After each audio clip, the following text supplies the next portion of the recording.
have the pleasure of introducing you to our debaters today.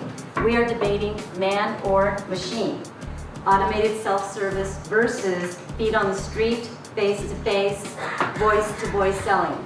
And defending the machine is Rob Patterson, and he will go first. He is the Group Managing Director of Friday Ad UK, and defending the feet on the street, voice-to-voice, Peter Lamb of Lamb Consulting, Strategic Marketing Services, originally from Cape Town, South Africa. And first, Rob will present his debate, Defending the Machine. And then Peter will do his debate. Then we'll have a Q&A, and then we will declare a winner by either a shout-out vote or maybe they can wrestle. You try. For reference, while I talk, you have to keep quiet. Our sales director is here. Where is that? Please don't think that any of what I'm going to say I actually believe.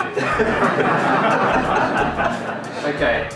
I think what it gives us is something that we've never had when we have a sales force, particularly in terms of pricing and particularly in terms of the control of the message, ensuring that our message, our great marketing message, all our benefits don't get distorted by salespeople. I'm going to flick through this a little bit quicker, so unfortunately you're not going to get to see the great Dilbert cartoons, which are really fun. My second slide, this is the joy of typing in control into Flickr. This is the sort of, it's about control again. This consistent message, it's always the same tone. It always carries the same amount of excitement. And that doesn't mean that it has to be bland or inhuman. It never tires and it's always persistent. And I also think one big thing is their ability to select who they're going to sell to. Whereas with self-service, you're just selling to everyone. There's no customer pre-selection. There's another Dilbert that you're going to have to miss, unfortunately. Unlike the shop here, it's 24/7. It's always open for business. And well, Peter's going to answer this himself, really. Is the advantage of the feet on the street one of the great myths? And I think that this is particularly important, is whether our print and sales legacy is leading us to under-invest in self-service.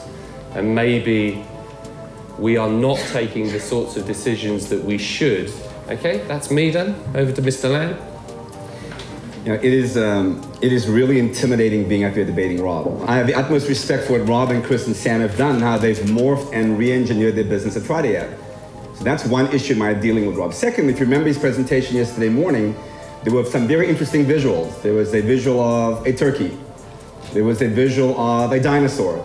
The one that he forgot to mention was a visual of an armadillo that he used in the past about our business is changing so much, we're going to wake up one day and a truck in Texas is going to kill this armadillo. So I feel today a little bit underhanded here. My goal is the next 2 minutes to prove to you there's lots of money, the future's rosy, lots of profit.